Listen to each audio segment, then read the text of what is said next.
Ամերիկան եւ Թուրքիան լրջագույն մրցակիցներ են այլ։ Today, the United States and Turkey are serious rivals, and the United States is doing everything it can to suppress Turkey's appetite and enlargement.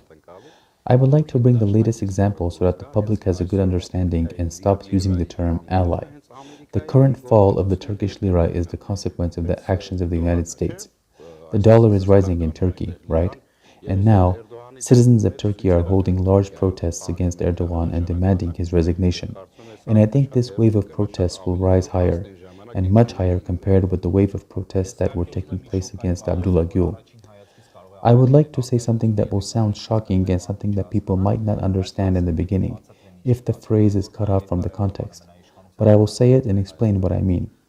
The longer Erdogan stays in power, the more favorable it will be for Armenia because Erdogan is a polarizing figure. The world perceives him as a tyrant. The West perceives him as a very negative figure and a tyrant. There are reports in the Western media, there is public opinion, and there are commentaries of professionals and politicians. And if, for example, Erdogan is replaced by someone else, someone who is democratic, that person won't be democratic, but fine, a little softer.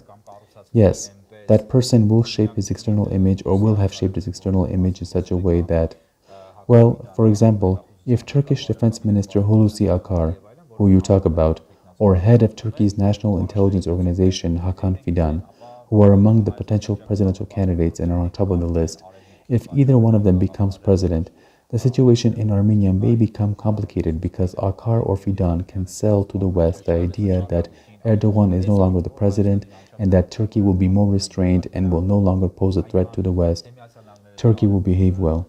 Yes, and in this sense, the longer Erdogan stays in power, the more favorable it will be for Armenia.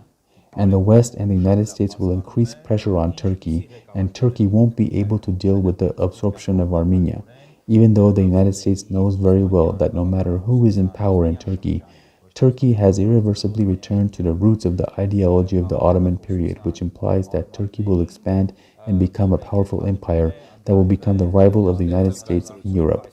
And the United States and Europe will always be opposed to this. Եվ դրան Միացյալ Նահանգները եւ Եվրոպան մշտապես ընդդիմանալու են։ Բաժանորդագրվեք ազգային ժողովրդավարական բևեռի YouTube-յան ալիքին։